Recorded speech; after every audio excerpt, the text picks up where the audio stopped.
Going on, guys? Blazing Press here. Robert, once again, in the house with all the blazers. And whenever I say that, I always think, what is it? When you say someone's blazing, doesn't that mean they're kind of a little bit out of sorts? I think that's what it means, the slang. But anyways, hey, we're definitely keeping our focus on the things above here at this channel. And I just wanted to update you guys on some news events as well as prophetic timetables and occult rituals that seem to be pointing in a direction that may be fulfilling some prophetic events as chronicled in our Bibles, whether it's Revelation, Ezekiel, Psalms. Well, they're all throughout. Everything is chronicled there if you really have eyes to see and ears that hear, because the Spirit of Truth does lead us into all truth. He'll give you a heads up. He'll definitely speak to your heart, speak to your life, and showing you things that are to come. You want to know about things that are to come. You want to know ahead of time, right?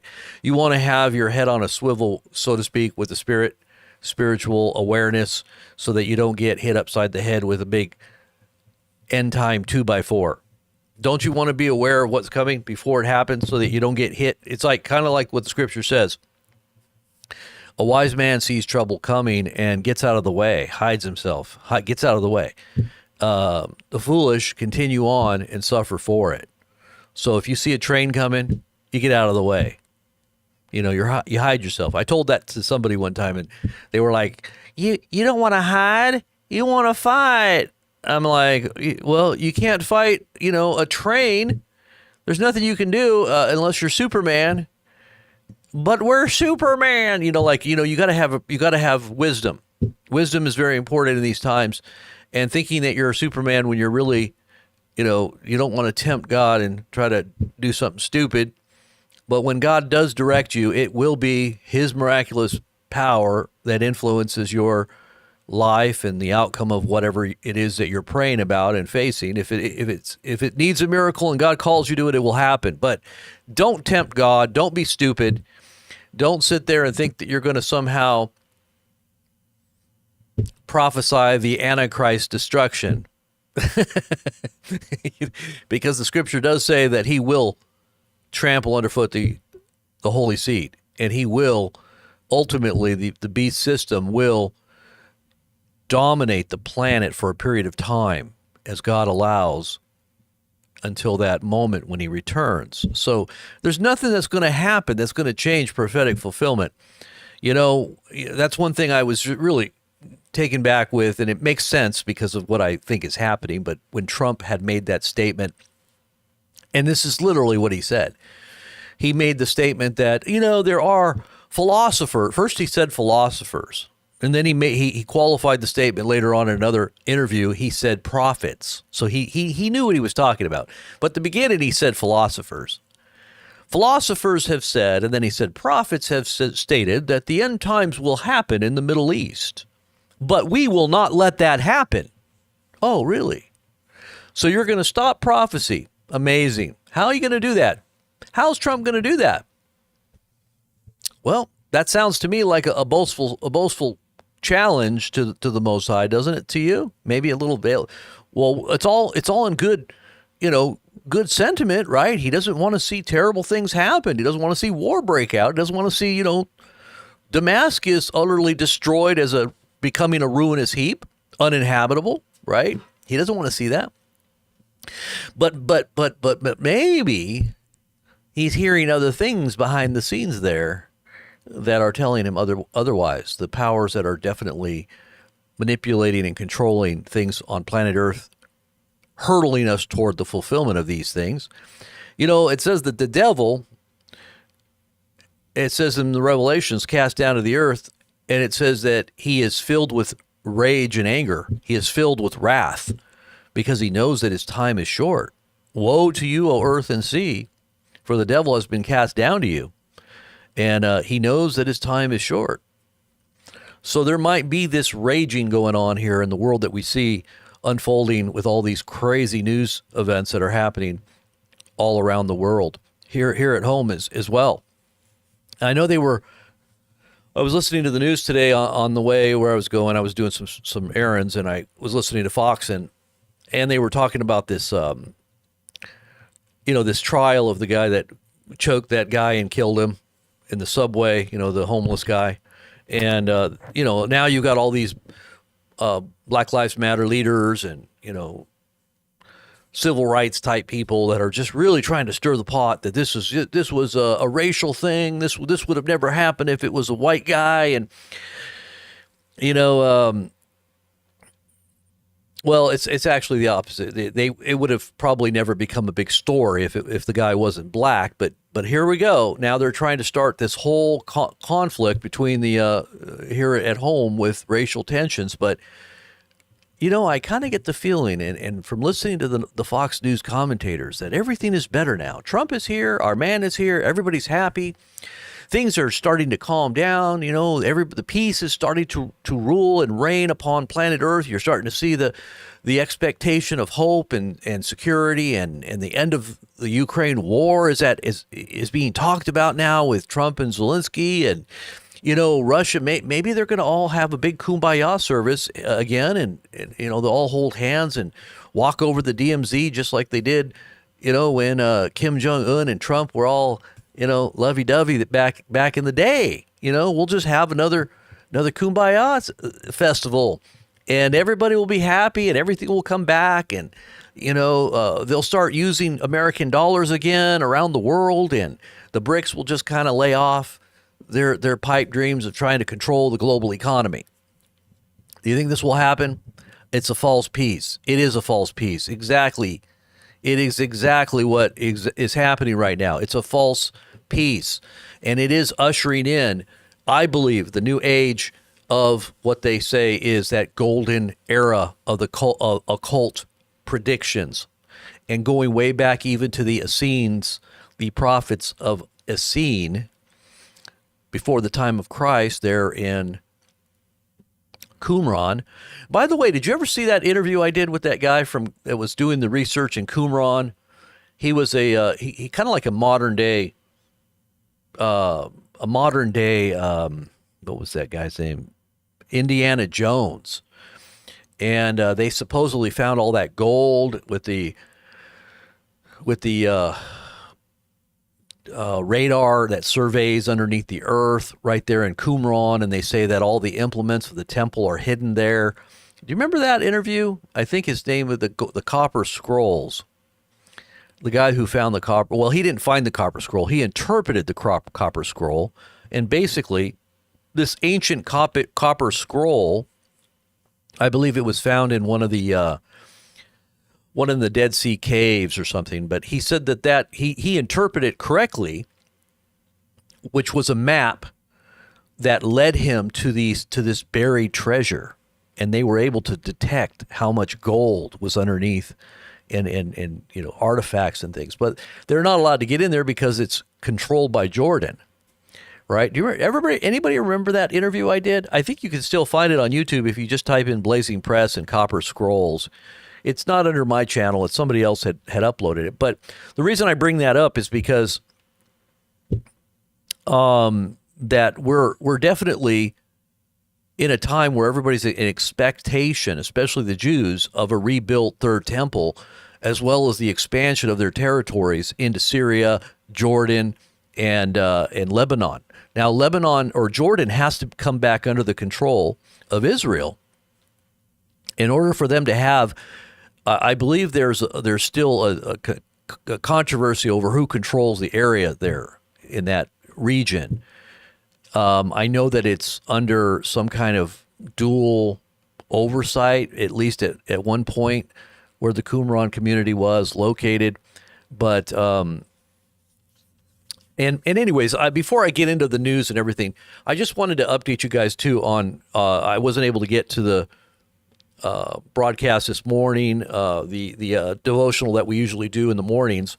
I was up very late, actually very early this morning because of my kids getting sick. Everyone got sick all at once, and I got kids. Anybody that knows me, 4 of them were up all night, 4 of my 6 kids were up all night, and I was taking care of them. My wife got sick too. It just all of a sudden, just bam, everybody got sick. So I had to play, I had to play super dad, and was taking care of everybody while everybody was, not good. So that's what I did all last night into the early morning, even into the early morning hours here. That I didn't even get to bed till like 7 o'clock this morning, 6 o'clock this morning. So I wasn't able to update you guys on what was happening. So anyways, let's go ahead. I just wanted to make sure everybody knew what happened, because I try to be punctual, and I'm trying to be more consistent in getting that devotional out there, because it's so very important, and so many people are benefiting from that early morning word. It's not usually early, though. It's usually kind of mid-morning if we do it. Yeah, keep on praying. They look like they're better. I don't know if it was some kind of bug or something, I don't know what it was. I'm not sure. I know my little daughter, she got better, but she had a fever a couple days ago or 2 days ago, and then she got better yesterday, but the others got sick, and so I don't know if that was a part of it. I don't know. But just keep on praying. It looks like they're all better now. They're eating now. They look like they're happy, and I was able to get over here to do this. So thank God for that. But let's get into the news, as we always do. Lots of breaking news. Now, my thoughts on this whole Syria thing. I'm going to tell you what I really think about this, because I do think that this all coincides with Trump's kind of debut. Everyone's saying they think he's the president now. I mean, where's Biden? Biden's not even anywhere to be seen, and if he is, it's a joke. Once again, another joke. I've been posting some videos about Biden looking like he's again lost, talking and whispering. You know how he whispers into his, "I'm the best president in the whole world." He looks all crazy looking, and he's whispering into his mic again, and not knowing which way he's going after he's done. And, people are just saying that, Trump can't get in here quick enough. But everybody's saying Trump's already acting like he's the president. He's already negotiating with different countries. And, he was over there at that Paris unveiling of Notre Dame. And but that Notre Dame church, that they began to reveal all of the things that they've done to that thing after they restored it, is amazing. Now, there is, I believe, a very huge occult ritual that was going on there, and is still a part of what's happening, that influences our spiritual awareness of what's happening in the world. And I think it has a lot to do with what just happened in Syria. Now, you know that the Syrians didn't even put up a fight. The Syrian military didn't even fire one shot. They just basically packed up and left. And then Assad got up and left. You have to wonder if there wasn't something else happening there behind the scenes. Now, what I had heard was that the Israelis, because of their continual sorties that they've done over the months in the last year, have taken out a lot of the resistant areas that would have probably been able to resist this transition, and the things that were going on were not able to mount any kind of defense. And so they were in a weakened state, and they were not able to protect. This is what they're saying, because to me it looks like it was some kind of deal was made. That's what it feels like. It feels like something was going on behind the scenes that just let all of these rebels just now have the power to roll in and just take over and send everybody into disarray and into flight that was in control previously, including Assad. Now that all the reporting about Assad's plane going down was, and I had stated it might have been disinformation, because they didn't want anybody to know where Assad really was when he was fleeing the country. And that's exactly what I heard actually was the reason. His plane didn't go down. He was hightailing it into Russia, and I guess he's now inside of Russia, and Russia's giving him asylum, and until they supposedly try to fix the government so they can bring him back is what they're saying, but I don't think that's going to happen. But right now you've got all kinds of competing interests now happening there militarily, whether it's the Turks or the U.S. The U.S. is doing huge amounts of bombing raids right now, and so is Israel. Israel's making their way right now to Damascus. They're getting closer and closer. They're taking more and more territory. And they're saying that and this is causing a big uproar in the Middle East because Israel's not supposed to go past that buffer zone. But they're going ahead. They're taking it all. And they're moving ahead, and they're saying that this is why they're doing it, is because they don't want any kind of foreign adversary that might be even worse than the Assad regime. And I always say regime because everybody's a regime depending on who you talk to. And because I'm neutral in the sense, I understand what's really going on there. Everybody's a freedom fighter. But when you take over and you continue to push your boundaries, especially when Trump said to Israel in the last few months, go ahead, expand your Israel. Deserves to expand their territory. Expand your borders, he said a few months back. And so that's exactly what Israel's doing. Now, they're moving into Lebanon. They're moving now into Syria, and they're even taking more territory. They're getting closer. Are they going to actually go into Damascus? It looks like the Israelis may, in fact, go into Damascus as well. But you've got Israel bombing all kinds of strategic locations and, major military installations and infrastructure. The Russians are very upset that this infrastructure is being destroyed, as well as the Syrians, and the whole world seems to be, looking at what's happening and seeing that there is a celebration. Obviously, Assad probably did have a very oppressive dictatorship that was, from some of the videos that I was looking at, that those underground prisons that were off the radar. Did you see that video where they showed the women and the children? You have to wonder what's going on there. You got some children in there. You got women in there. Was this a setup? Was this just a photo op? Did they do this to make it look even worse? Was this really what? You never know. Anything can be made to look a certain way, especially when you see all these things happening in kind of a false flag type scenario. It could be, just for public consumption. And to push a certain narrative, and saying that we are winning, and, the Israeli government Netanyahu's got to win here because, Netanyahu needs a big win because they're trying to bring him up on charges. They're criminally prosecuting him in the global courts. The International Global Court has issued an arrest warrant for him, and many countries, including Canada, said they would enforce this arrest warrant. So, there needs to be some kind of beautiful look to this, that, this is the biggest thing that's ever happened, and this is all because of Netanyahu and his leadership and his expert military prowess, and he's done a great thing for the whole world, including the United States. But the rest of the world doesn't see it like we're seeing it. We're seeing it through rose-colored glasses, everybody here in America. You're looking at it through your own media's perceptions of what is being told to present to the American people, but the rest of the world does not see it like this. And so what this to me is bringing about is a Tinder box that is ready to kind of be lit up. And all I can see is that this is going to get worse, and this is not a prelude to peace. This is a prelude to something much worse. They say they're going to control this area and they're going to try to stabilize it, but I do not think that's going to happen, especially if the Israelis are going in there and the Americans, through their rebel-backed forces, have taken over. It's just not going to happen.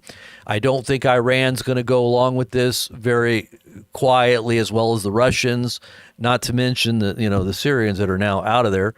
But you've got a lot of other forces out there that are totally, completely against what's going on there. And this, to me, this is the center of civilization right here.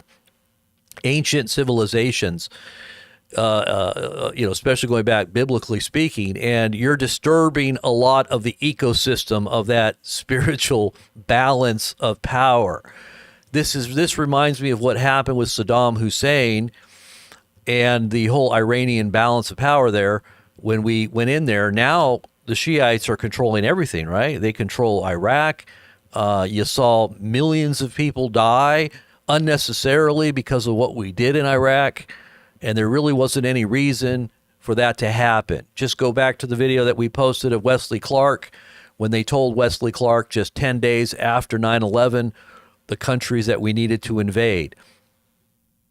Iraq, Afghanistan, was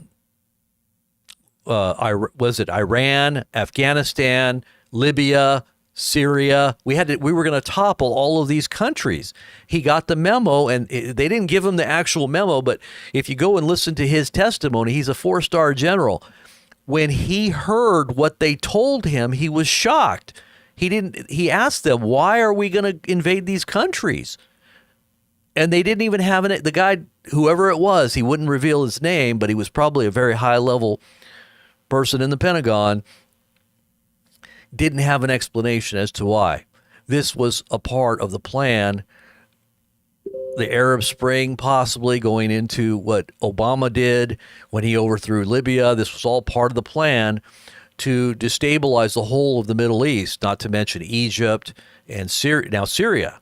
Now, Egypt went back and gained back control through a military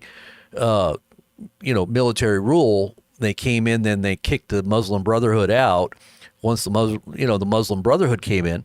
But they're still a secular Islamic state. They're not, crazy radical, Islamists that are religious.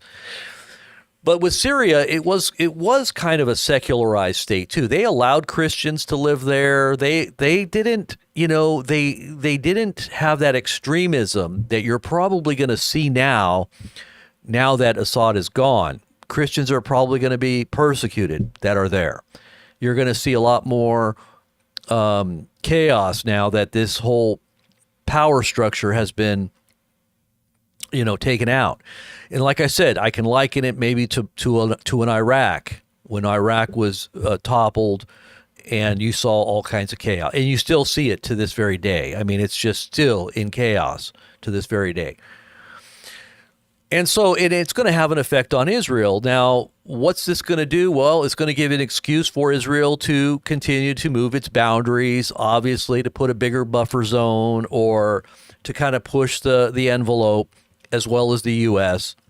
And I think this is going to also increase tensions between all the tensions that are already there between Russia and the U.S.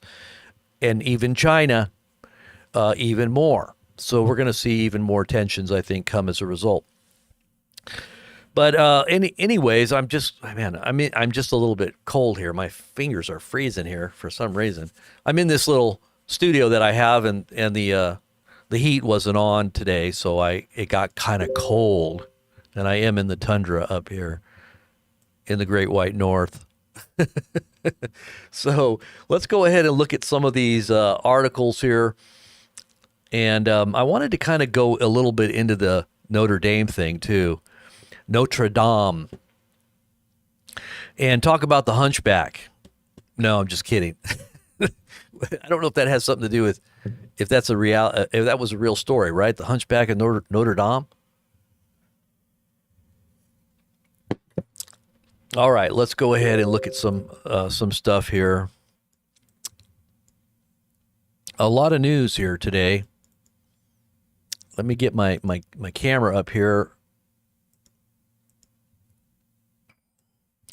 I mean, I really feel like I need to do another stream too, because I want to talk about a lot of different things I've been looking at, and I'm thinking this should have a dedicated stream, and then this should have a dedicated stream. Maybe I should just make edited videos and post them. I definitely want to increase our viewership and get more content out there. As you can see today, I posted a whole lot of stuff that probably didn't seem consistent with some of the things that we usually post, but I do want to start posting a lot more different news stories. And just for the fact of it gets our name out there, it gets us more traffic, and more people are interested. You know, kind of like the crazy Rosie O'Donnell video that I just posted. Did anybody see that? Now, there are some things she says that's interesting and that I might agree with, but she does seem like she's cuckoo de loco. And she did this 10 minutes video that I thought was very interesting. But anyways, I posted that. So those are the types of things. I'll be posting all different kinds of stuff. But anyways, here's Biden looking very lost, talking and whispering, talking about this. I think we could show you the video on that. Let's see if we can pull that up and show you the video on that really quick, just so you kind of get an idea of what I'm talking about here. Biden starts whispering crazy things in your ear. You definitely don't want to let him sniff your hair while he's whispering, because it is a little creepy. We believe anything is possible if we do it together. And that's what we've done. Damn it, we're going to continue doing it. Thank you.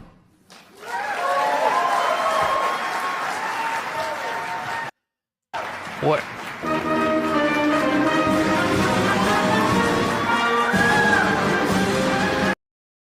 He was like, where am I? What am I doing? I don't know where I'm at. I forgot. I just always think when he whispers like that, it's always so creepy, you know? It has that creepy whisper. Ugh. It just seems so strange, too, on top of that. And this is just some of the video that's coming out about robotics and how far the AI and intelligence has gotten, especially in connection with Tesla and Tesla's robots that Elon is bringing out. I don't know if you've seen some of this stuff that Elon is rolling out here with these new robots. He talks about how you can buy one for, you're going to be able to buy one for $20,000, $30,000, and this thing's going to be able to do everything that you need it to do around your house. Wash your dishes, take your dog out, you know, who knows, give your feet massages. I don't know. I mean, these things can pretty much do everything, but look at this. I took the sound off because YouTube doesn't like gunshots, and if it hears gunshots, it basically, you know, doesn't do nice things with your video. But look at this. Whoops. Let me get that ad off there. This is basically Tesla robots looking like cowboys and moving just like humans. And this thing's got a literal machine gun here, and it shoots a Tesla truck. And they say the Tesla trucks are bulletproof. And sure enough, there's lots of bullet holes all over the door. And another Tesla robot comes out and says, "Hooray, I'm still alive. You can't kill us. We're going to be a robot army at your door. Robot cops stand at your door." You know, this is the great dream of Klaus Schwab and all the transhumanists that are expecting humanity to become obsolete, except for the fact that they're human, but really they want to become cyborgs. I mean, just listen to Trump's son-in-law, Jared Kushner, talking about how he needs to exercise because this generation is his generation is the generation that's going to see technology causing us to live forever, and he has to make it to that point. So he needs to exercise and make sure he eats right, so that he doesn't die before that moment of immortality, technological immortality. They actually believe this. These people literally believe this. I'm sure Trump believes it too. You know, Trump probably has the same mindset. I mean, I'm sure that Jared Kushner is going to be in his cabinet. This is an interesting video I posted about the end of days, all the news clips that are being talked, that are in mainstream, about how we're literally watching things happen in the world that are just, you know, unprecedented and seem to be pointing to the end of days, literally. So China has deployed 90 Navy and Coast Guard ships near Taiwan, and it looks like an armada. What they're doing is they're trying to get this this kind of when they start getting kind of going past your boundaries, you get used to it, normalcy, I forget what they call it. They have a name for it. But they keep pressing those boundaries where they're doing stuff that's totally and completely against your legal rights. And this country, Taiwan, definitely has zones where they're not supposed to do this, but they keep doing it over and over and over again. On top of the fact that they're doing military drills right there on their doorstep, they're getting them used to the fact that they're always doing it, so that when the big one does come and they initiate the real event where they do invade, they may not be as ready for the invasion. Maybe that's what it is. I don't know. But they are definitely looking like they're getting ready to invade Taiwan. And I think the Chinese are just keeping themselves fresh and ready and in the moment, so that when things do begin to fall, the dominoes around the world begin to fall, they're going to go right in and take it. They're going to know that the U.S. is spread too thin. We're going to be having multiple fronts, and we're going to probably see that at the same time the dollar collapse. Well, wait a minute. We've got Trump in office. I forgot. Shoot. That ain't going to happen with Trump in there, right? Trump's not going to let that happen. I forgot. He's going to stop the end times from taking place. He's going to stop the judgments from falling upon nations that actually rightly deserve it, because he ain't going to let it happen. He already said it. So many people are putting their trust in what Trump says and that he's going to be able to do this. And I posted this video about the flock of birds hitting this airplane. Literally, a massive flock of birds hits the front of this DC, I don't know, it's an Airbus 320, and literally they're all in like a bunch. You know how flocks of birds fly in bunches? Well, these are big birds. They literally hit the front of this plane and they all bounce off. And you can hear it too. It's just... And these birds went flying. I mean, literally, they're all dead. But I've just never seen that. I've never seen footage like that where birds just literally fly into the front of a plane like that. And people are just losing their minds. This woman here driving down the highway with one tire completely gone, sparks flying off everywhere. She has no clue that she's driving on only 3 tires. She says she's not on drugs. People are asking her when they pull her out of the car, are you on drugs? Well, no. She looks like a normal woman, but she's kind of, denying that she's on drugs. When they pull her out, you see drugs on her seat. But she looks like, soccer mom. It doesn't even look like someone that would be doing that. People are losing it. And then here you go. You got Biden here awkwardly ignoring Kamala Harris, and Kamala Harris also feeling the heat. You can see she's very uncomfortable. Jill and Biden do not even acknowledge their presence. It's very, very weird to watch. From what I understand, Jill and Kamala hate each other. And Joe Biden, because he was made to step down, obviously blames not just Kamala, but people like Pelosi, because Pelosi was really the one that pulled the trigger on Joe. And because they lost the election, Joe probably thinks he would have won if it wasn't for stupid Kamala. And there's a lot of tensions now within the Democrat Party. But this is an interesting video to watch. So here we go. I don't want to get into that, but that's something that YouTube will probably not like. But Reuters is reporting on this. Milk supply needs to be tested with these unproven PR tests or whatever they call them that aren't even accurate.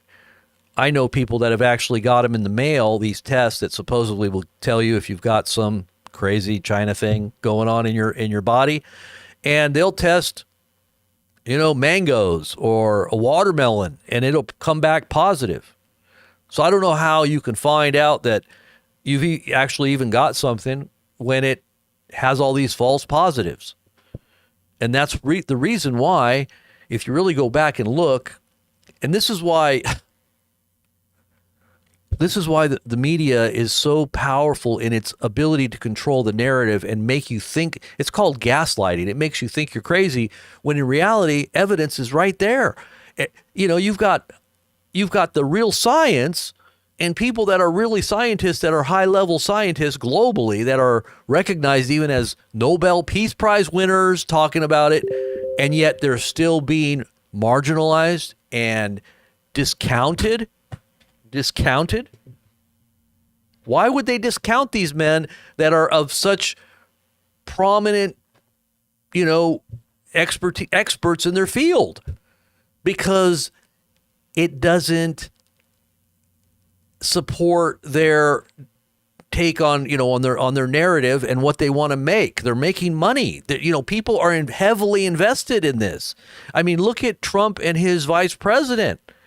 They're invested in this technology. That Palantir company that Vance is involved in, you got to look that up. There's a huge amount of money to be made. Why would you want to deny it if you could make so much money peddling these things to the guinea pigs of the world that we really don't need anymore, right? We don't really need a lot of humans on planet Earth now. We've got Tesla robots to do all that. We're going to be making obsolete all the main jobs that people are, we don't even need Mexicans to come over here and pick our crops. We've got AI robots. We can make an army of robots. People working at fast foods. You don't need the kids now to have entry level jobs because the robots are going to run everything. Whether it's Walmart, stocking shelves, fast food, whatever it is, you don't need any of that anymore. Here, real soon. This is all coming. Even your delivery drivers, your mail. I mean, they're just having drones drop off packages now. They're already testing this now. They got drones that just take your packages and drop them off in your backyard. Not to mention surveil everything about your yard while they're doing it, taking pictures in high resolution at that of everything. I even read a story about the FedEx now doing the same thing where they've got cameras where they come in and they take pictures of everything automatically right off the truck. So they're chronicling everything. And they share all that information too. Did you know that? FedEx does. They share it. And I'm sure, UPS and all these other ones are doing it too. But it is becoming a surveillance state, and it is going to be controlled by AI, and whoever it is that's the dictator at the time is going to utilize that. And I do believe that we're entering into that stage of America's history where they had planned this way in advance, even already before our founding of America itself, that America would be the new Atlantis that would usher in the golden age. The golden age is that's why Trump keeps talking about the golden age, and it's supposed to come out of ashes. It's supposed to come up out of a destruction that comes, or a kind of a resurrection of sorts. And this is what the phoenix represents, right? Well, they're talking about this, and we're going to kind of go into this information on the Notre Dame. This is the phoenix that rises up out of the dust, out of the ashes. And that's why they put the phoenix at the top. Instead of the rooster, it's a phoenix. They literally put a phoenix. It's supposed to be a rooster, but it's also transformed into a phoenix, and it's golden. They've already talked about that. And so this big ritual that really heralds an age of peace, which really, I believe, represents the whore that rides the beast. This is what rides the beast. Notre Dame is Our Lady, right? If you go back and you look at the Sumatrans, and you look at the old occult, whether it's Horus and Ishtar, you go back to the ancient foundations of Our Lady. That's all the Queen of Heaven. That's the worship of the Queen of Heaven. And that's exactly what Notre Dame means, is Our Lady, right? And we're going to kind of go into some of that here in a minute. Now, China's got these new robots that fight crime, and they look like these robotic rolling balls. They're very heavy, and they've got all kinds of technology on them, not just the dog ball, see the dog. Look, they can just roll right over the dog robots. But these things can swim. They can go over, and they're very heavy. You can't stop them if they decide they're going to go and try to arrest you. They have all kinds of, equipment on them that can probably infrared and all kinds of technologies on them. They actually have nets too, where they can actually throw nets on you. Look at that. It threw a net on that guy, and it just basically captured him. So these are the technologies that China's rolling out right now. You're talking about spherical police robots. They can actually travel up to 35 kilometers per hour. They swim in water, and they shoot nets at you to capture you. They probably can shoot other things too at you if they really wanted to arm them. I mean, these robot dogs can do the same thing. You can put weapons on those robot dogs, but this thing right here, you've literally got these like alien type things following you. This is why that song of Klaus Schwab's greatest hits, when he talks about robot cops standing at your door, that's literal. That's not just a joke. This is literal. They're getting prepared for robotic cops. Record exports from Russia in gas exports. Russia seems to be benefiting from all this instead of it harming. America is not really harming Russia at all. It's actually establishing what's going on there in a certain way. But you have to wonder if we'll get into all that stuff, but here we go. Hurricane victims, people are freezing to death because there's still no FEMA there to help displaced and homeless people because of what happened in North Carolina. They are now freezing to death. Another person died of exposure from the cold. Terrible, terrible. And you could find all these articles and videos right on our webpage or on our Telegram page. Just go search Blazing Press or just type in Trumpet News 1, at Trumpet News 1. That's our feed.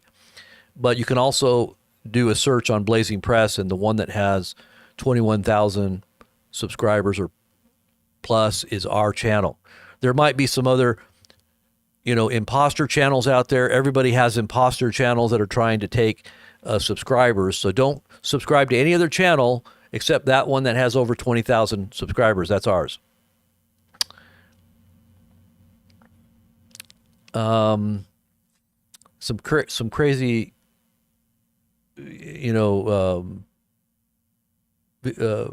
articles on how they're really just kind of not really even following the law now. The government just basically can, they can just do whatever they want now. I mean, with technology, they can use AI to do anything they want. And I've heard that AI basically chronicles everything, even your emails.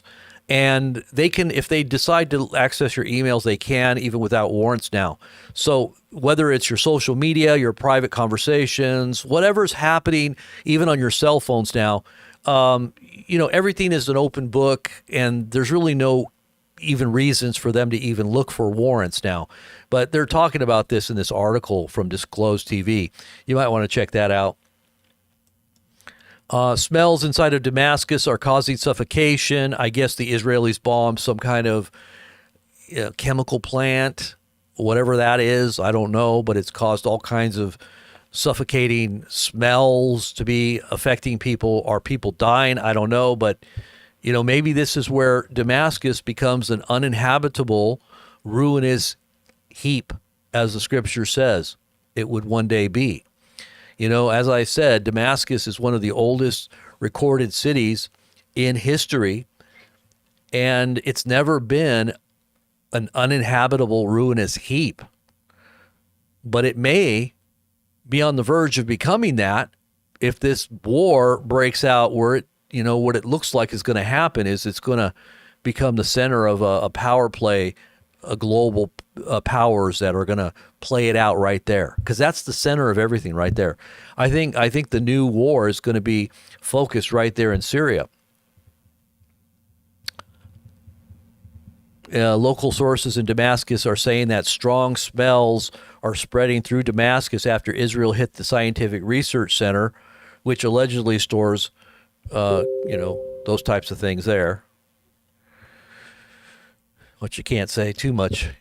Some things you don't want to say too much on the streams. But so Israelis' buffer zone in the Golan, they say the seizure of the buffer zone in the Golan Heights is a violation of international law. This is what the Saudis are saying. So Saudi Arabia is not happy.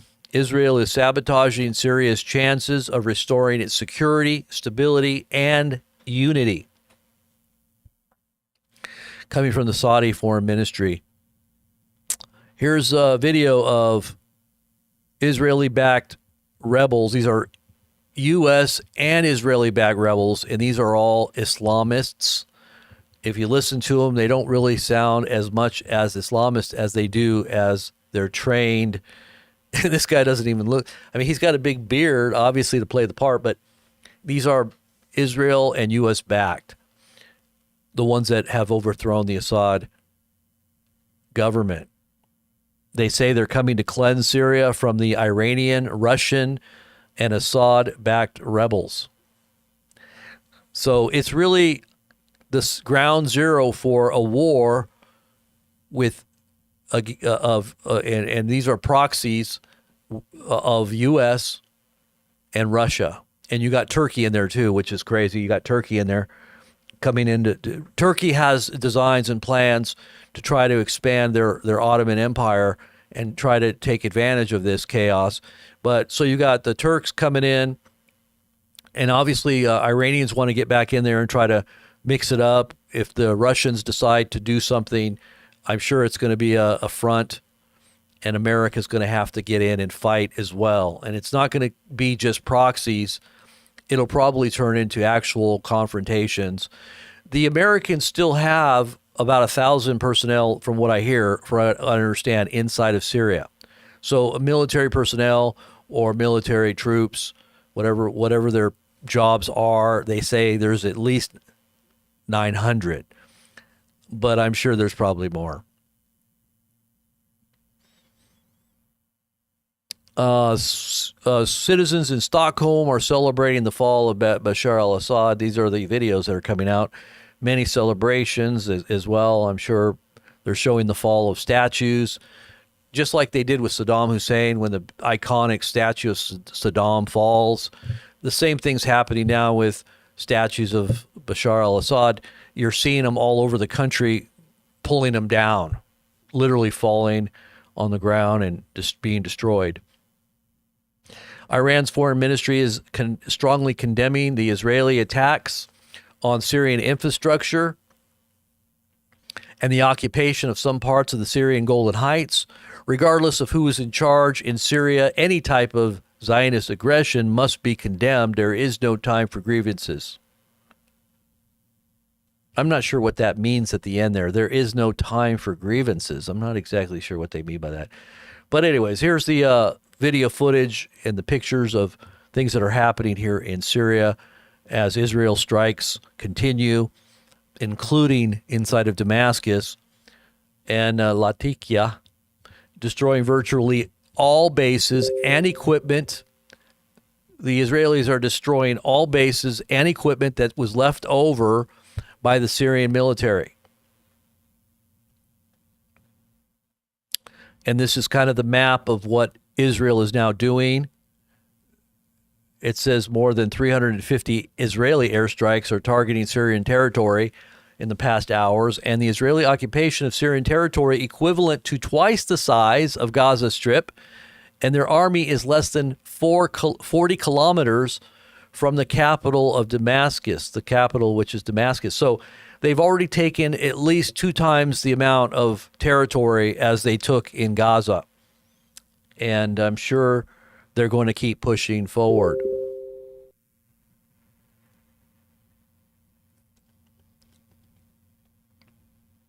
Cryptocurrency pretty volatile, up and down, 5, 10,000 losses, then 10,000 gains in just one day. It's just, I don't know, man.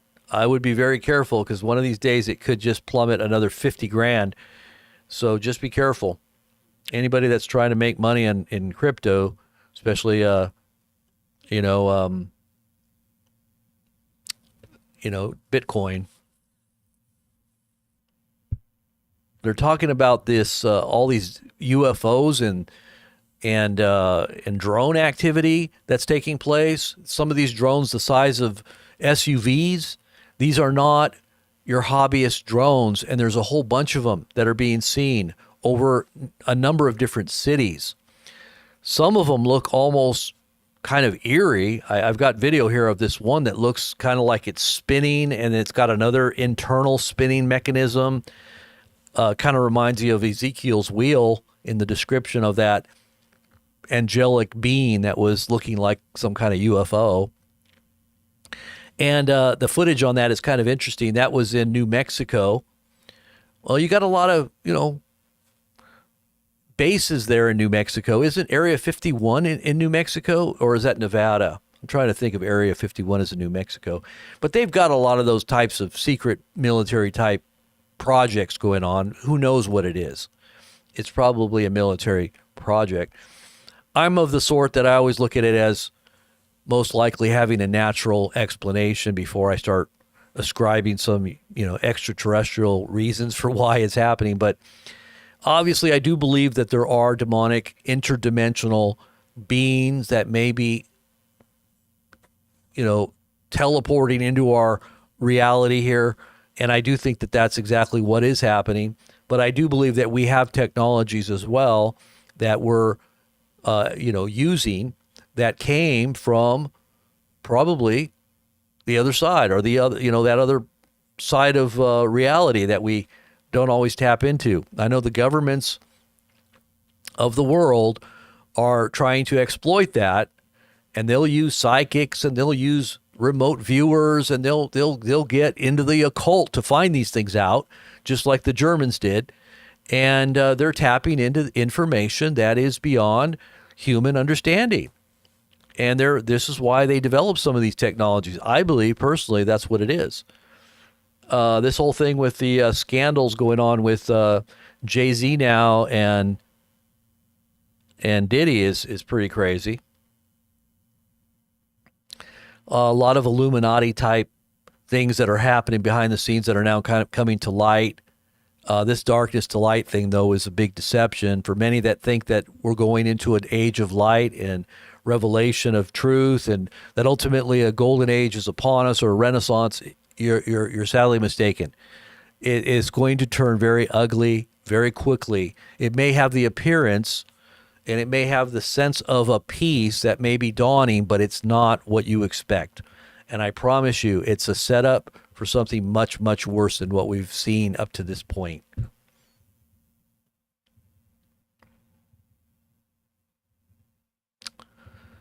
Okay, so let's go ahead and look at, so here's some of the video of the statues that are falling.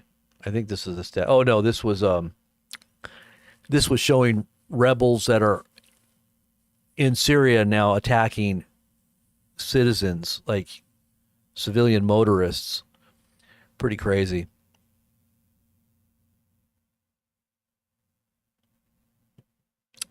And that's an interesting article there, or a video there.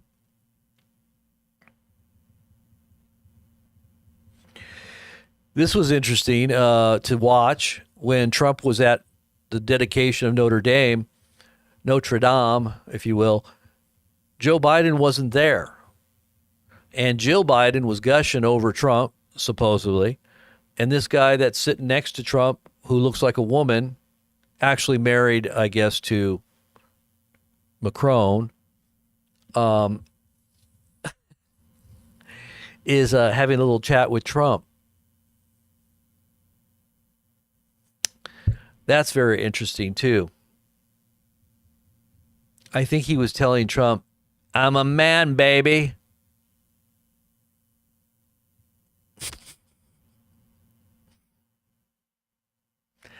Anywho's, okay, so let's get into the Notre Dame stuff here. Let's just see how many people we still got here hanging out with us.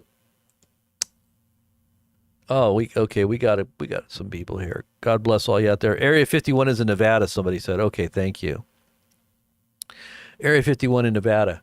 All right, so here, let's go ahead and get into this Notre Dame stuff. I think this is kind of interesting. I was looking at this the other day.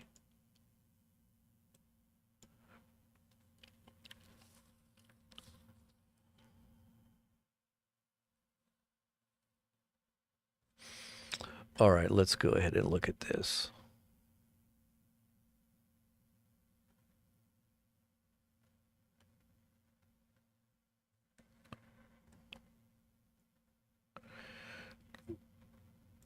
Hold on one second here. Let me just pull it up here really fast.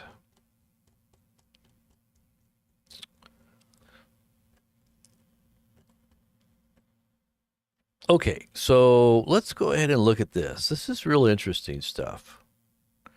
So this goes back to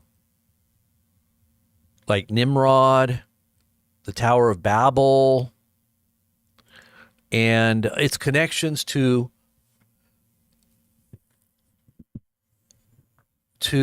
occult representations of demonic powers throughout the ages, which come under many different names. Names like Horus and Isis and Ishtar, Ashtaroth. The Ashtaroth poles that they had on the high places. Well, these are all gods that have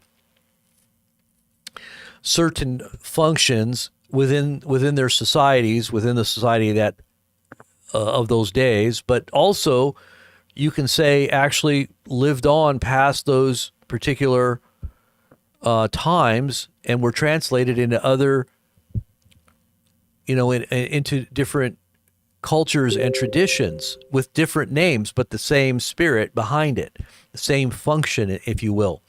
So, gods like Tammuz. You can even read about Tammuz in the scripture if you do a little research on who Tammuz was. But, and so Nimrod actually represents, if you go way back and you do the research into the connections to the different gods, Nimrod was a representation of a global leader that ultimately, and it says he was a man. He was a renowned, which they say may have been a descendant of the giants before the antediluvian flood, and that he was a hunter. He was a great hunter. But if you look at the original language, some scholars would say that he was a hunter of men, not a hunter of animals, but a hunter of men, and that he was able to, consolidate all of the world for this spiritual ritual of building this tower that would reach into the heavens, not just the physical heavens, but literally into the spiritual heavens. And, it says in the book of Genesis that God saw this and said that there would be nothing that they wouldn't be able to do because of that unity of heart and mind and of soul and spirit. And you're talking about the fallen angelic hosts also working along with them. And even being the fact that they might have somehow inbred and altered their DNA, right? Because there was talk of giants even then. So, and I've been reading some stuff on this too lately. I don't know if you've ever read some of the non-canonical books like the Book of Jubilee or the Book of Enoch.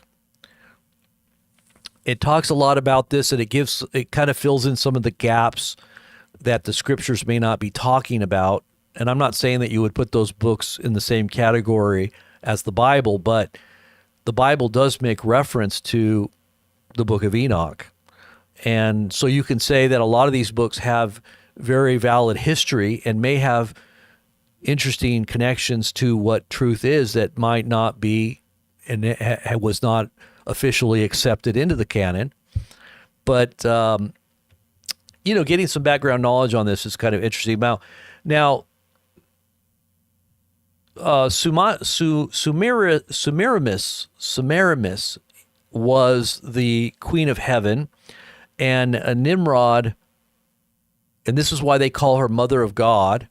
If you look at, when they talk, the Catholics talk about Our Lady, when they pray the prayers to Mary, they say, Mother Mary, or they say, let's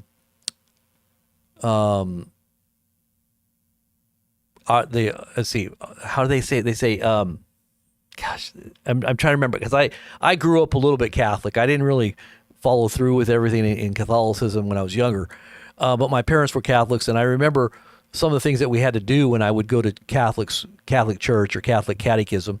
But one of the prayers that they have, they say, Mother Mary, Mother of God, Mary, Mother of God. They call her the Mother of God, right?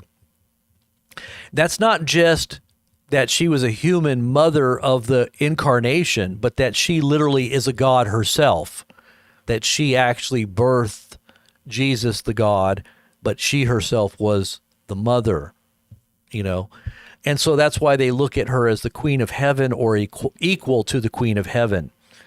And Tammuz is also a part of that. Let me see if I can get this up here where you can see this.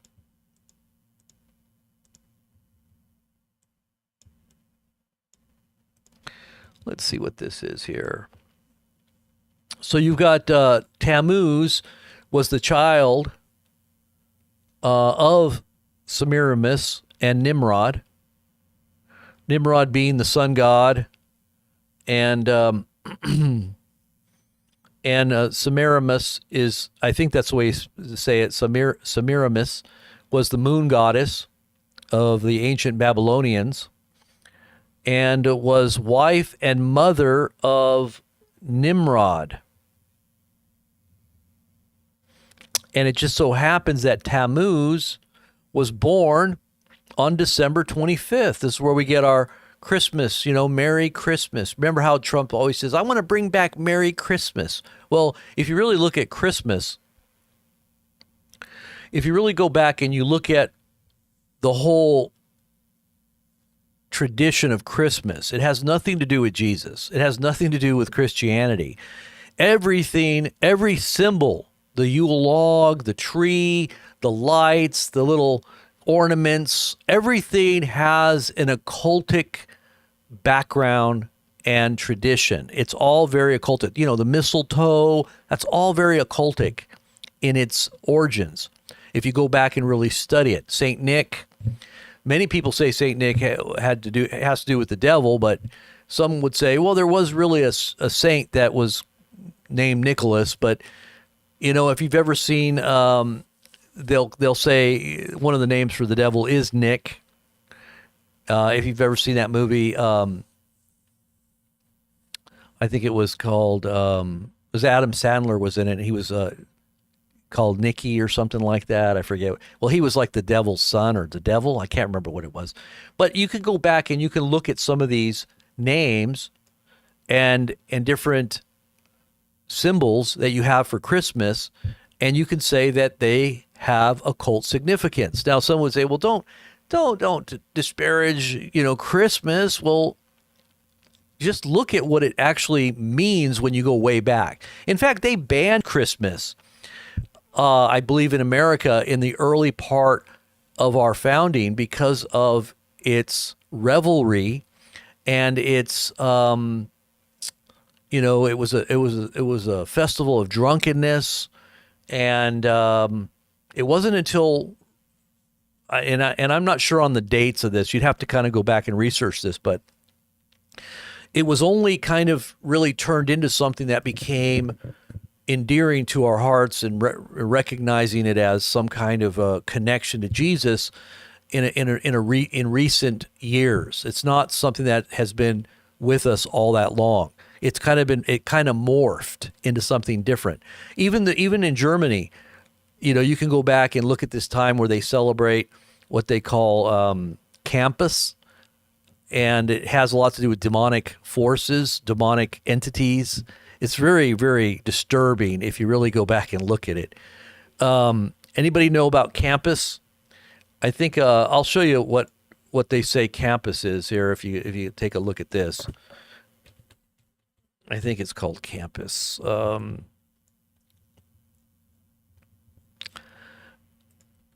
see. Yeah, or Krampus. They call it Krampus. And basically, it's like the demons are trying to scare the children during this time to try to make them to be nice or to be good, right? Or they'll be taken by demons. And here's kind of a little bit of that visual on what they still to this very day practice this in some of these Slavic countries, and I guess I think Germany. I think Germany does it. Is it Germany?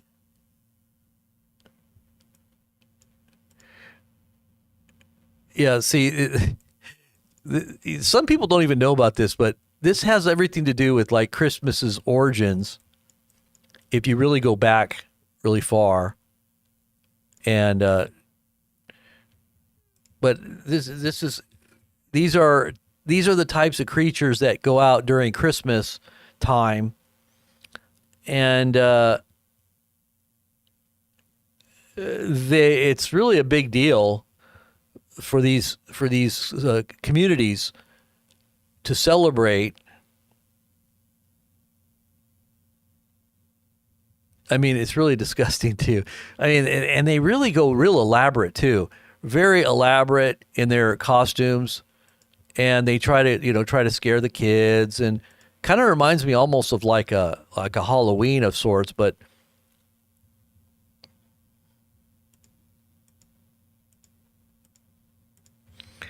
this has everything to do with our Christmas, right? If you go back and look at the origins. And this is in Bavaria. But anyways, just to kind of get the background of Christmas, but this is where we're looking at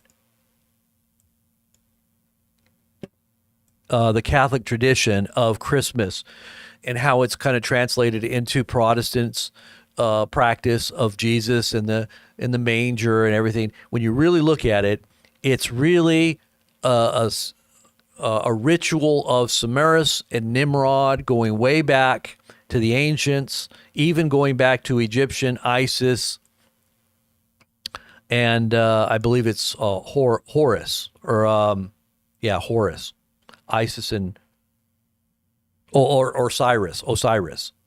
Okay, so it says that Nimrod married Semiramis, which equals Ishtar, Ashtoreth, Ashtorite of the Phoenicians, Venus to the Romans, Isis to the Egyptians. It's basically the same god.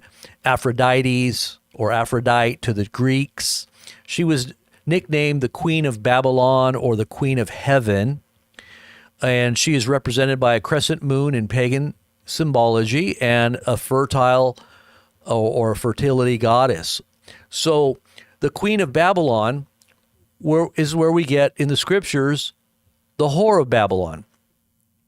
And so where's this renewed or revived Babylonian Empire? Many are saying it's connected to what's happening right now in our world, in the empire that rules and governs the whole of the economy up until this point, right? But this Babylon is supposed to be judged in the latter days, right, by God. And who is the Queen of Babylon? Is it in any way represented by the Statue of Liberty? Well, if you look at the Statue of Liberty, it's actually a pagan god with the rays that come out the head. And if you go back and look, I think it's the god of Libertas. I think they call it Libertas. And that's where we get our word liberty. Now, liberty was more for the liberty of sinning, especially sexually, and having the freedom to do whatever you want to do.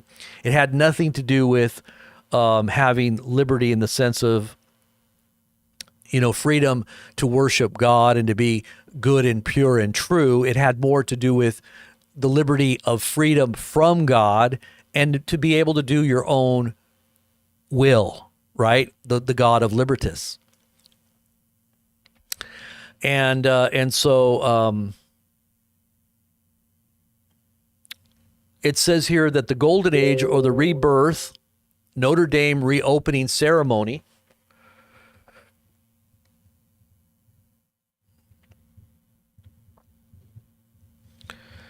it says the Notre Dame Cathedral tribute on the day of Immaculate Conception, which was yesterday. So the Catholics celebrate the Immaculate Conception yesterday. This was the day right of the tribute, or the rededication of the Notre Dame.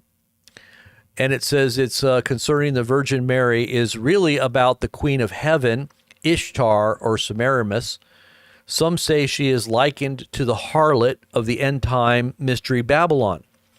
Semiramis was wife to Nimrod. They were responsible for the rebellion against God and the Tower of Babel. Now, whenever you see somebody really big into towers, especially towers that are always, boasted about, you have to wonder, because these are the high places, right? The tower represents something very significant. You have to really pay attention to what really is it could literally be an occult ritual that's happening through architecture. This is the same thing that happened to our DC, or Washington, D.C., the layout of all the streets and all the architecture and the way it was actually constructed, with all the symbols that were embedded going all the way back to our founding. It was literally, it was like an occult machine that was positioned, and it was built as structure to call forth powers through the actual architecture itself and the way it was laid out. And so this is what the Tower of Babel was. So Nimrod ruled ancient Babylon along with Semiramis. It was the first one world government. She started the pagan religion of worship of the stars, Semiramis, and it says the deity of mother and son, or queen of heaven. And it talks about that in the Bible too, where they're making these cakes to the queen of heaven. The cakes, they even found the actual, in archaeology, they found the actual pots that they would make these cakes, and they were basically women that were naked, but they would make these cakes into these naked cakes, like the actual design of the cake. And they would mourn, because that was a time of mourning. They would, if you look in the scriptures, it talks about that, the Queen of Heaven, and how they would make these cakes and they would mourn. And I believe it was for the son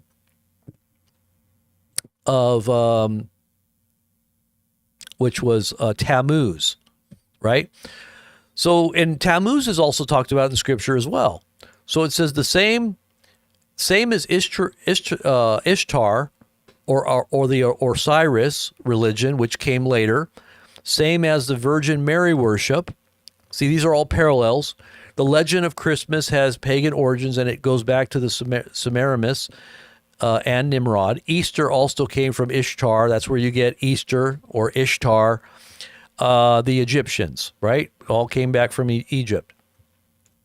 The Antichrist rules modern-day Babylon alongside the harlot, which is the beast kingdom of Revelation 13. Now, what we're going to say the harlot is, right?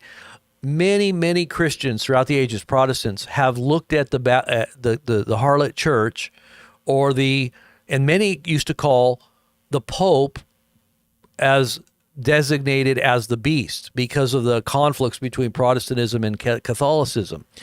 But because of the apostasy that many believed that the Roman Catholic Church had entered into, especially with their worship of Mary, Mariology, the worship of the angels or the stars, right? The stars representing the angels, the prayer to the angels, the prayer to Mary. This was literally coming into fulfillment of the whore of Babylon. And if you look at the Whore of Babylon, she's decked out very similarly with the same colors that the Catholic Church uses, which is the what is it, the crimson and gold with the cup, a golden cup.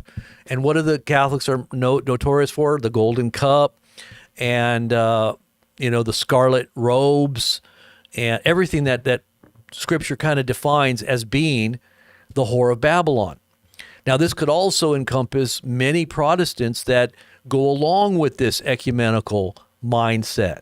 They actually give way to some of the Catholic traditions and even respect and even honor what they believe to be the origins of Protestant and looking at them as the fathers, right? Some Catholics, and this is going back to people like Kenneth Copeland, when Kenneth Copeland opened the door for the restoration or the putting aside of the Protestant or the what was his name? Luther. When Luther basically put up because Luther, I don't think Luther left the Catholic Church. He wanted to reform the Catholic Church. He didn't want to start a whole new sect that rebelled against the Catholic Church. But what ended up happening was just that. There was a Protestant, right? The protest came about, which is why they call us the Protestants. And they rebelled against the Catholic Church, and there was wars. There was a lot of wars. There was a lot of bloodshed. Catholics really went out of their way, especially the established church, to go after and to. This is where you go into the,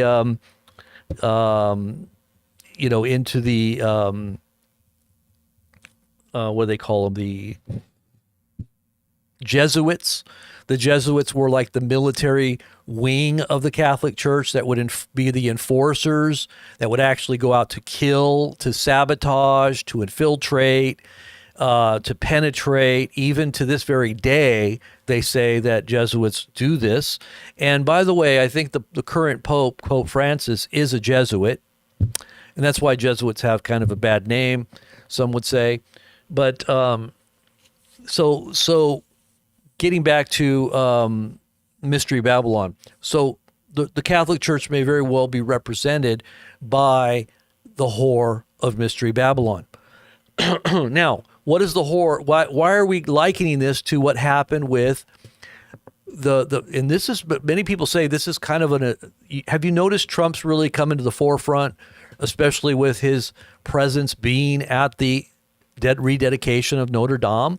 This is a Catholic institution, and it's even in its name itself, it's the mother, right? The Our Lady. Right, that's what it means, Our Lady, and so we come to this point where we're literally watching the rise of the harlot, and this harlot is also represented by a church that goes a whoring through politics, trying to establish and secure her own position by riding the beast system, the beast government that is.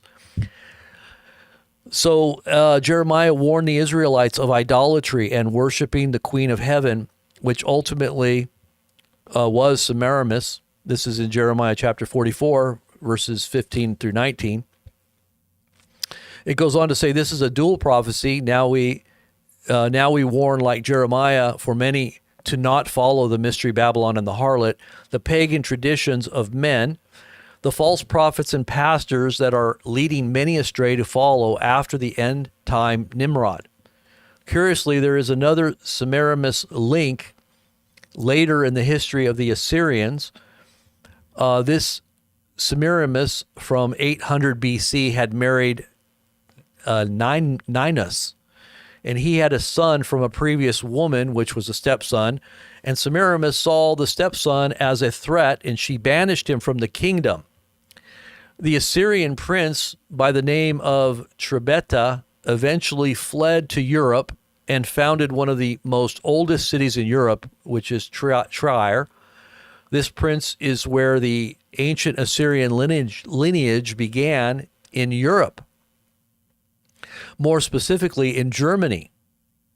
Now, people always say, well, if you really do some study on who the Antichrist is or what his identity will be according to Scripture and prophecy, many scholars will tell you that he's an Assyrian, that this particular man of perdition or sin that ultimately is possessed by what Tom Horn said would be the ritual that would usher in the actual Antichrist one day. And they do this ritual every time there's an inauguration in America. The highest level Masonic rituals right there in D.C. out of the Scottish Rite. They've been doing this from the founding of our nation. They do the rising of Osiris ritual right as the inauguration is happening, that they say one day will be the actual embodiment and possession of a president with the spirit of Nimrod.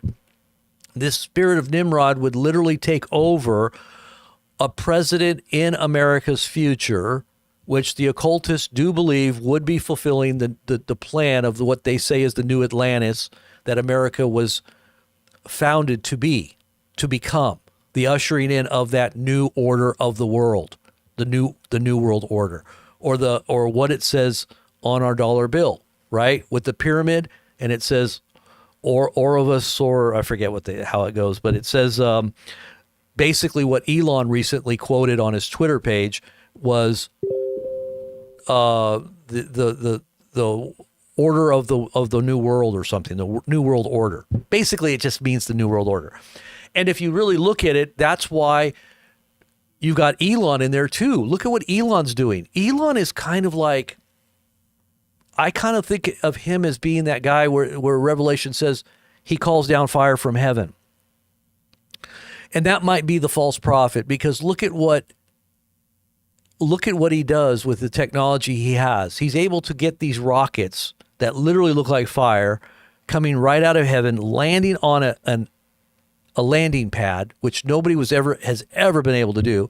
And by the way, Trump thought this was the most amazing thing that could ever be done.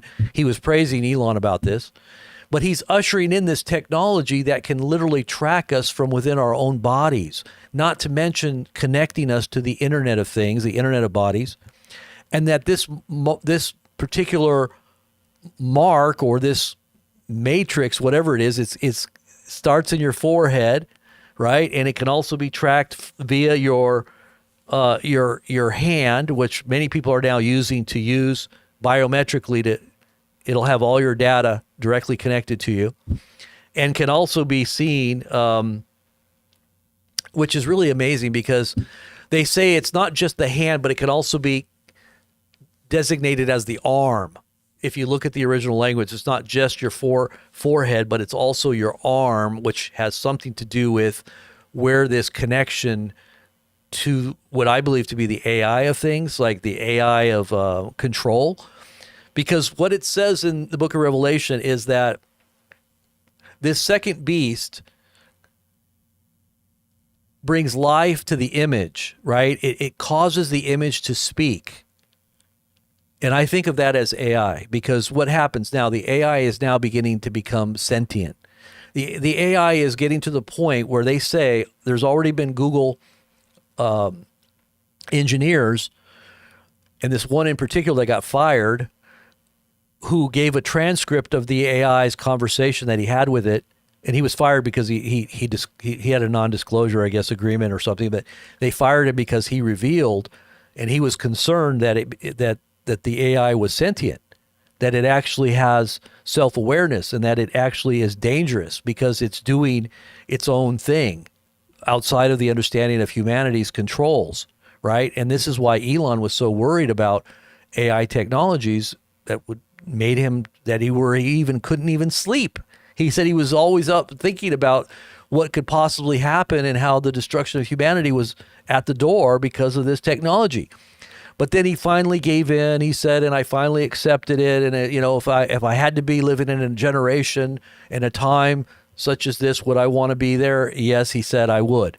So he knows that the only way that we can survive as a human species is to merge with the technology. That's why he's created the Neuralace, the Neuralink, which is basically a chip in the brain or some kind of nanotechnologies that links your brain and cerebral cortex to the Internet of Things. So you become the Internet of Bodies, where you can now be an interface. You can actually become a node of the Internet, where you get data coming in and data going out, right? And your body is the energy that fuels the node that you become. So you become a part of the Internet. And that's why they call it the Internet of Bodies. All of this technology is here, and it's all got patents and everything. You can go look them up. I mean, just go look at the Microsoft patent with cryptocurrencies and how it's connected to your biology, your physical body. And that has to do with eventually these cryptocurrencies, like all your digital ID or digital wallet, your digital, your digital identity, really, everything about you is going to be embedded in this like hive mind that is the Internet of, it's like a virtual reality, but it becomes a reality that we become a part of and that we are assimilated into. So we become like the Borg, like we become a part of this, and this is what I believe is the mark of the beast, because you actually you have chosen to submit and allow yourself to become one with this technology. And this is the beast, the fourth kingdom. Because if you look at the book, I think it's the book of Daniel, where it talks about this fourth kingdom, and Klaus Schwab calls it the fourth industrial kingdom, or the fourth industrial revolution. This fourth kingdom is the most scary kingdom that Daniel talked about. He said it was the most terrifying kingdom. And he said that it had toes that were clay and iron, and that these toes cannot mix; they don't mesh, right? So it's talking about human flesh and technology. We don't mix. I don't know if you've ever seen like a cyborg, but it's part human face, but part of it you start seeing all these circuitries and everything inside. Well, that's the fourth kingdom. That's the iron and the clay that don't mix.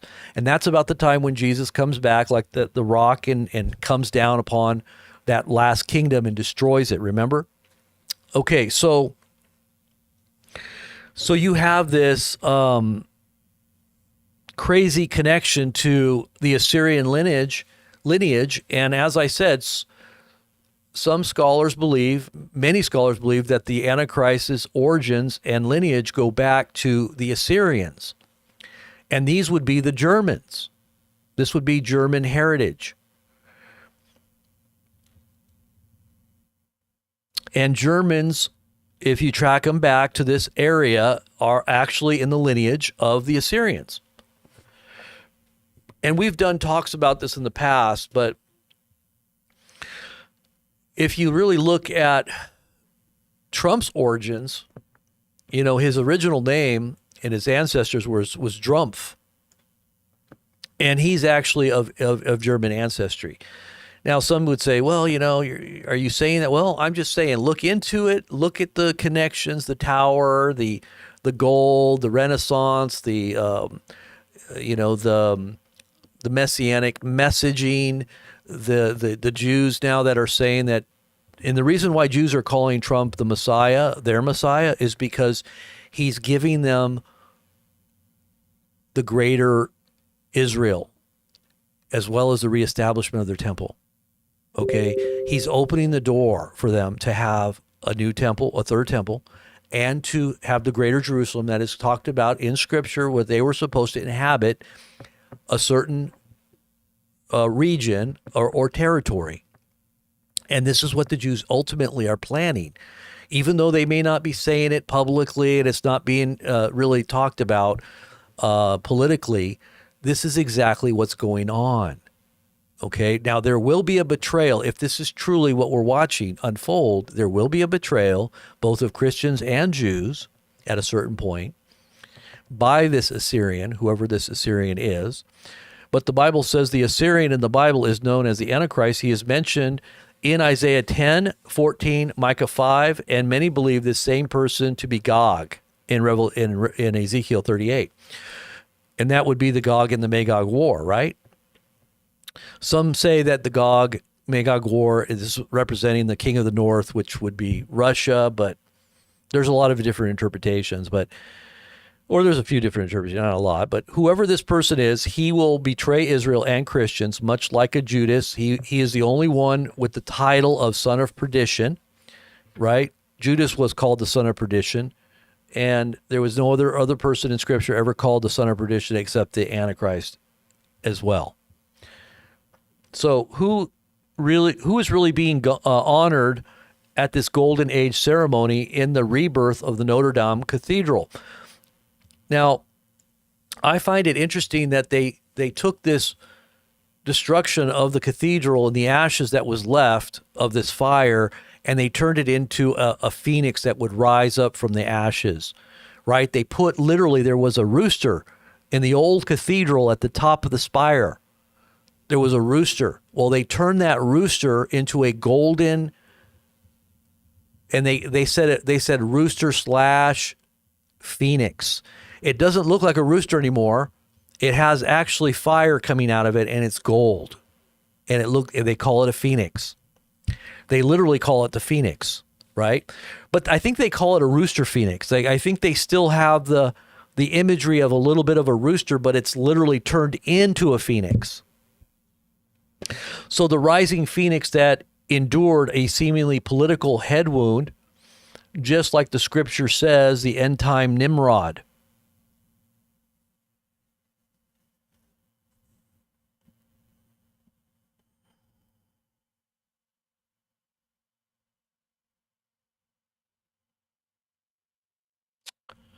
And from what I understand, the phoenix literally kills itself.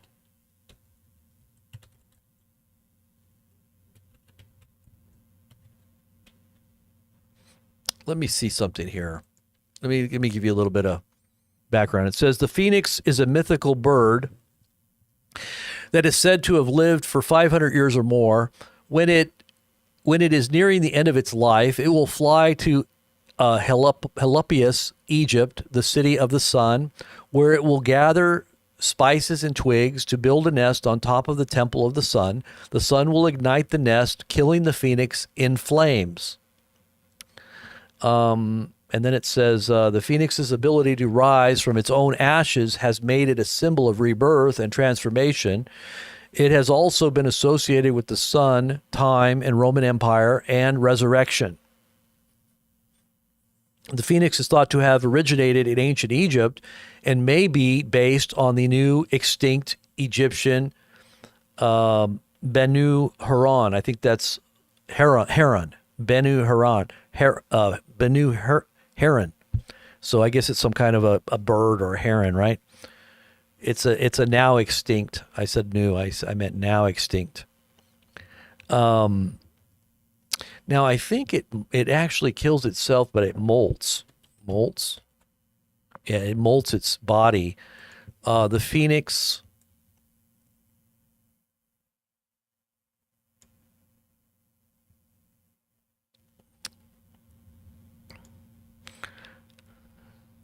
It says the phoenix doesn't burst into flames mid-youth only to rise from the ashes fully formed. The phoenix ages, molts, and crumbles. What is this? Okay, that's not it.